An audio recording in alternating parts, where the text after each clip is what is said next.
Hi everyone, welcome back to another video in the Web Security Academy series. In today's video, we'll be covering lab number 1 in the CSRF module titled CSRF Vulnerability with No Defenses. Before we continue with the exercise, I'm happy to announce that today's video is sponsored by Intigriti. Intigriti is Europe's #1 ethical hacking and bug bounty platform. Although it is European-based, you do not have to be from Europe to hack on their platform. When they first approached me to sponsor my videos, I thought that they were the perfect sponsor because the majority of you who do watch my videos watch them because you do bug bounty. I've even gotten a ton of messages telling me that my videos help people find bugs in real-world applications, which honestly makes me really happy. So if you're interested in earning some money on the side by hacking applications legally, sign up to Intigriti using the link in the description, and make sure to tweet at me or comment below when you do find bugs in their platform, because again, it makes me really happy to hear these stories. Alright, enough about our sponsor, let's go back to the exercise.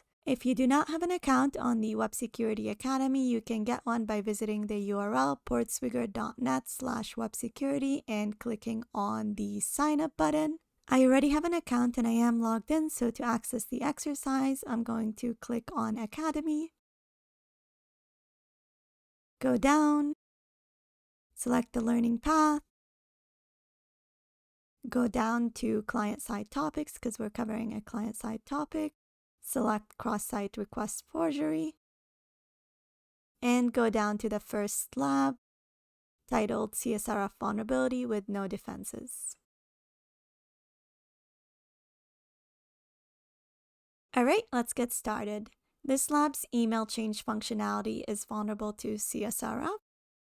So our vulnerable parameter is the email change functionality. To solve the lab, craft some HTML that uses a CSRF attack to change the viewer's email address and upload it to your exploit server.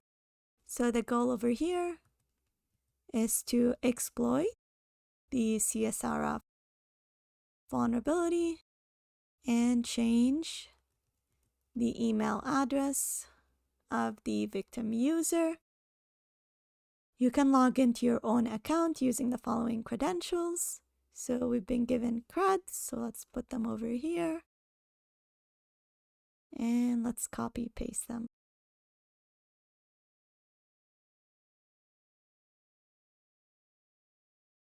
Alright, let's access the lab. So right click and open it in a new tab. And while that loads, we'll open up Burp Suite Professional. So for the first part of this exercise, we'll solve it using Burp Suite Professional. But if you don't have a professional version of Burp, don't worry, in the second part, we'll script it on our own. Okay, let's click Next and start Burp.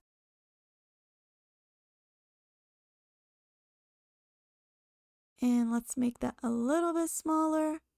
Put it over here.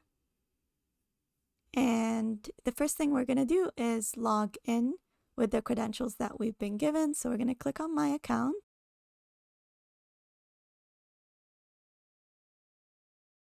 And the password was Peter. Click Login. And here we go. This is the email change functionality that the exercise tells us is vulnerable to CSRF. So let's go back to Burp and set the Foxy proxy extension to send requests to Burp and try and change the email address. So test.test.ca and click Update Email. And that should have been intercepted in Burp, and it did. So I'm going to send this to Repeater. Set intercept to be off. And you could see over here, the email was changed to test@test.ca. So let's go back to Repeater and look at our request. Okay, so let's create an analysis section. So in order for a CSRF attack to be possible, we said you have to satisfy 3 conditions. And the 3 conditions were: 1, you have to have a relevant action. The second one was it had to be purely cookie-based session handling. And the third condition was that there was no unpredictable request parameters. So to first determine if this is vulnerable to CSRF, it has to satisfy these three conditions. So let's go through the first condition. Is this a relevant action? In this case, what's happening is you're changing the email address of the victim user, so the user that you're phishing. This is definitely relevant because if you can change the email address to one that you can control, then you could just reset the user's password and fully compromise the user's account. So this definitely checks off. So we're going to say email change functionality. And so it's satisfied. The second condition is cookie-based session handling. So we could see over here the way the applications handle sessions or track sessions amongst users is using this cookie over here that is called session, and this is the value of the cookie. So this checks off as well. So we'll say it's using a session cookie. And the last condition is there has to be no unpredictable request parameters. So since this is a vulnerability that requires you to phish a user with an already pre-made request that the user is going to execute on his or her side, you need to know all the parameters that are required for the request to go through. And in this case, there's only one parameter, which is the email address. And so there isn't any unpredictable request parameters. Now, if you had a random number that is added with every request, such as a CSRF token, this is no longer vulnerable because the attacker can't predict ahead of time what that random number is going to be for the request to pass. And if that random number is not there, the request is going to fail, and so it's no longer vulnerable to CSRF. So in this case, we're going to say it's satisfied. So this is definitely vulnerable to CSRF. Now, if we want to exploit this using Burp Suite Professional, there's a really easy feature that automatically generates the CSRF script for you. So you right-click, click on Engagement Tools, and then select Generate CSRF POC. So we're going to click that and look at this script. So the first thing you want to do is click on Options and select Include Auto Submit Script. Now what that's going to do, it's going to automatically submit the form instead of you clicking on the submit button. So if you click on regenerate, you'll see over here it added this line which automatically submits the form. Okay, so let's look at the HTML over here. And again, if you don't have Burp Suite Professional, don't worry about it. We'll solve this manually in the second part of the video. Okay, so you've got the HTML element, the body element, script element, and then the form element. This is where this is important because this post request is done using a form element. You could see over here, this is the URL of changing the email address, which is done over here. It's also a post request, so a post method is used, and that's already specified over here.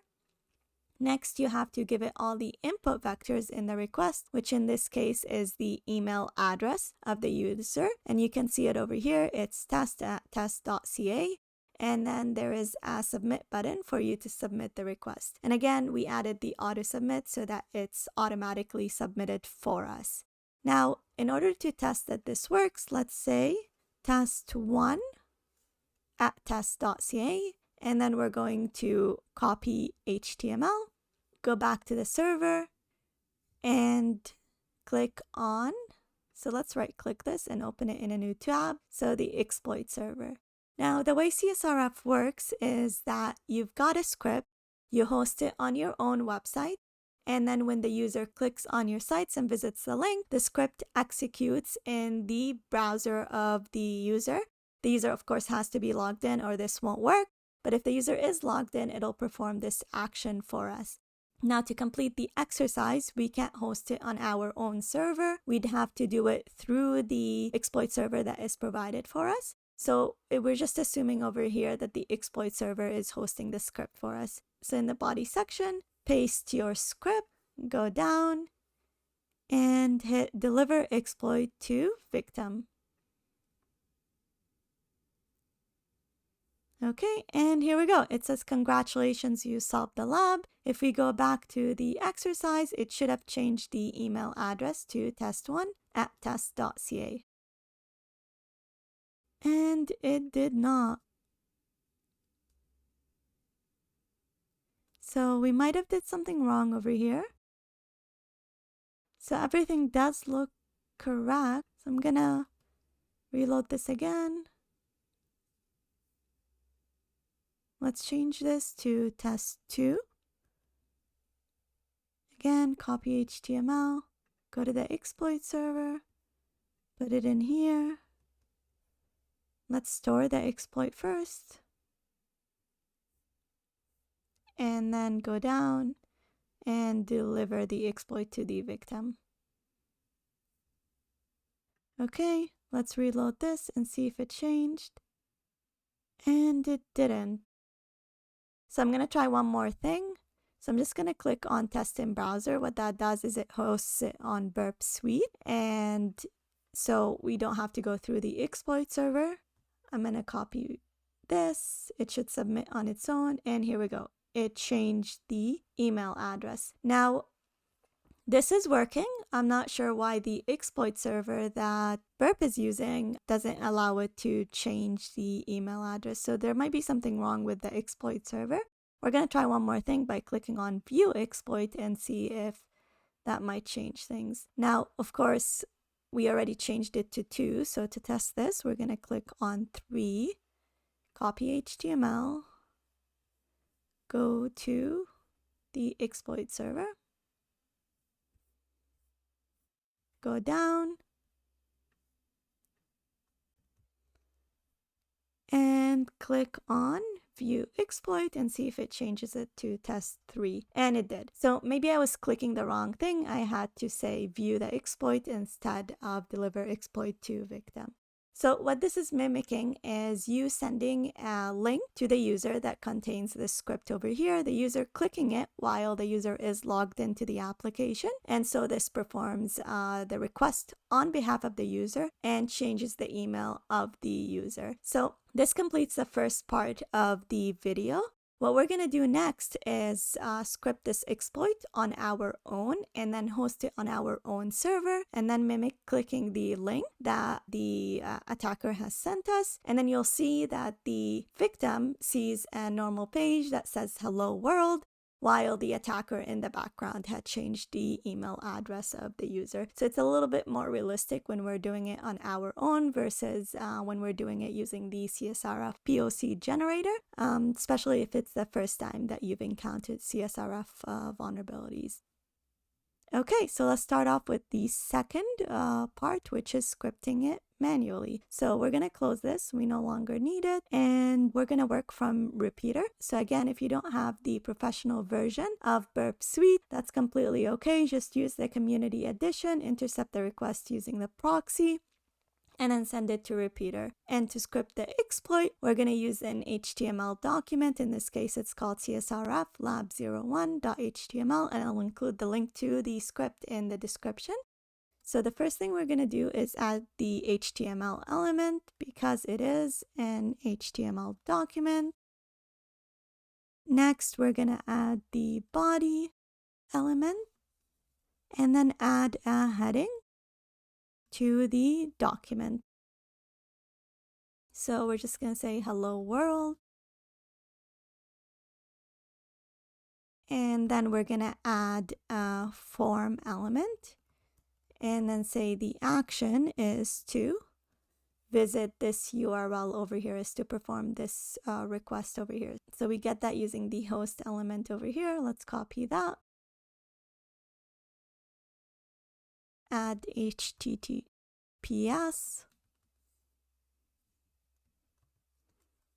And then the path to the change email functionality, which we get from over here.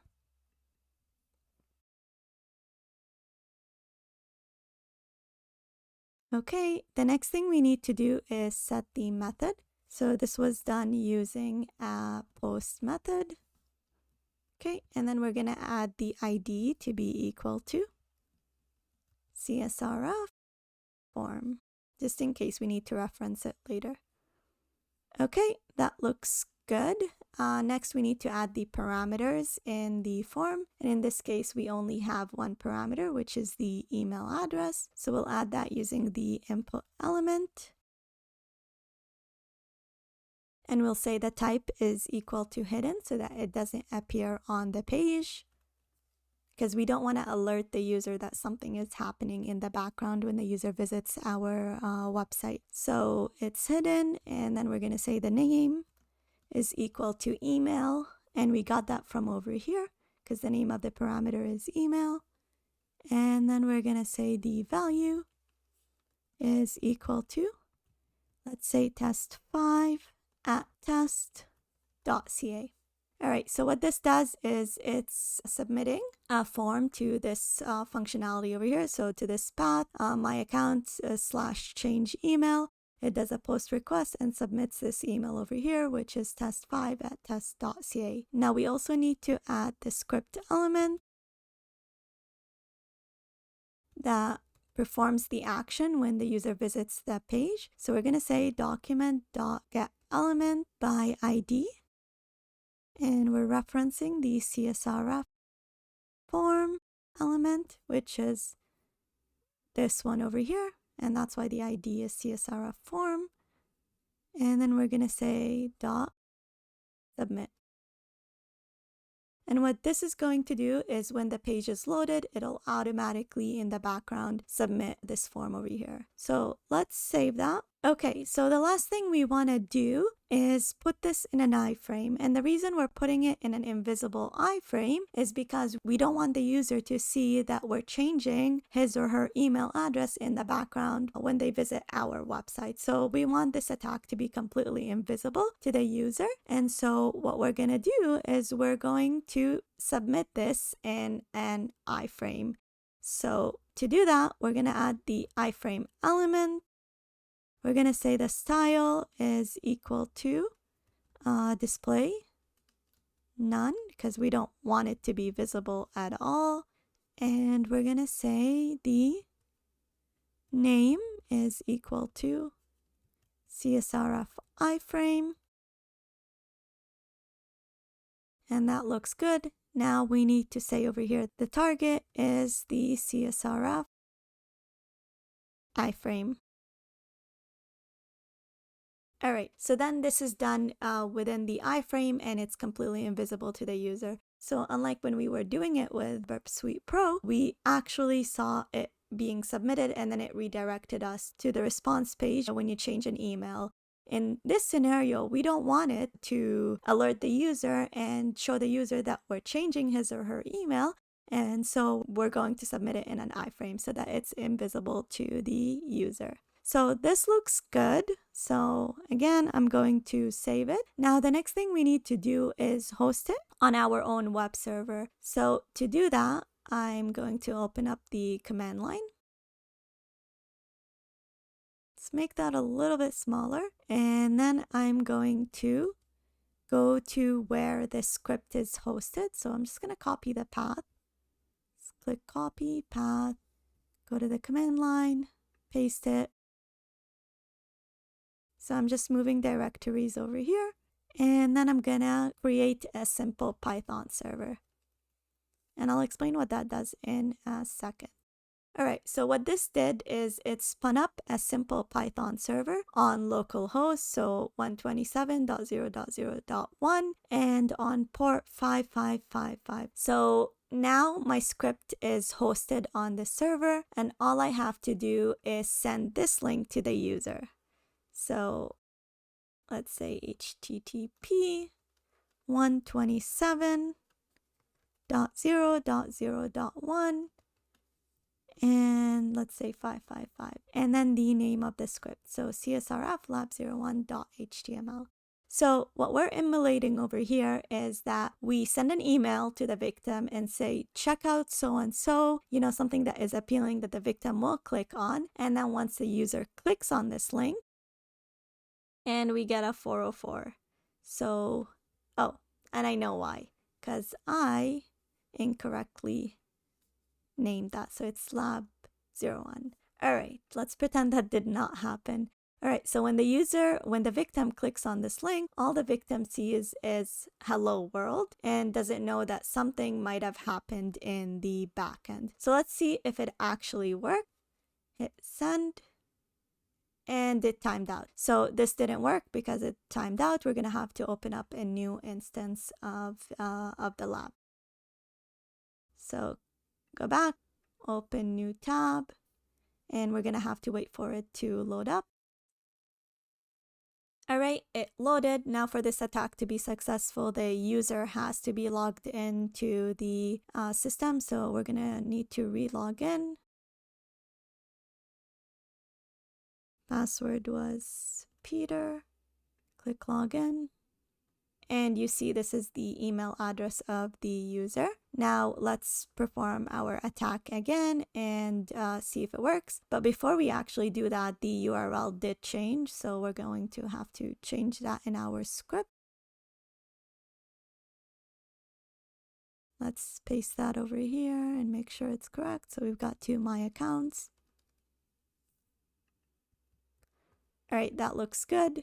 So again, the script is still hosted on my simple web server, and we're going to click the link. All right, so the user clicks the link, and all the user sees is the hello world message. And in the background, what it should have done is it should have changed the user's email without the user knowing. So let's see if the email address was changed. Hit send, and here we go. So the email address of the user was changed to test5@test.ca without the user even knowing at all. So in a real world scenario, what would happen is this page has some kind of exciting information where the user is looking at the information, and in the background, the script is running and changing the email address and exploiting the CSRF vulnerability to change the email address of the user. And then the user is going to go back to the application, either close it or be on another page of the application and not even notice that the email address changed. In this case, that's the only page that is available in the application, and so it's obvious. But in a real world scenario, the user is likely going to just either close off the session or go to another page in the application and not notice that something happened in the background, which makes it really dangerous because as an attacker, once I change the email, I will automate the entire attack to automatically reset the password with the email that I control, which in this case is test5@test.ca, and compromise the user's account without the user knowing. Now, the only time the user is going to know is when the user logs out and tries to log in again, and their original password doesn't work because I've changed the password as the attacker. Okay, so I hope this explains how to exploit a simple CSRF vulnerability. In the upcoming labs, it'll increase by difficulty, so we'll see that there are some defenses, it's just that they're implemented incorrectly.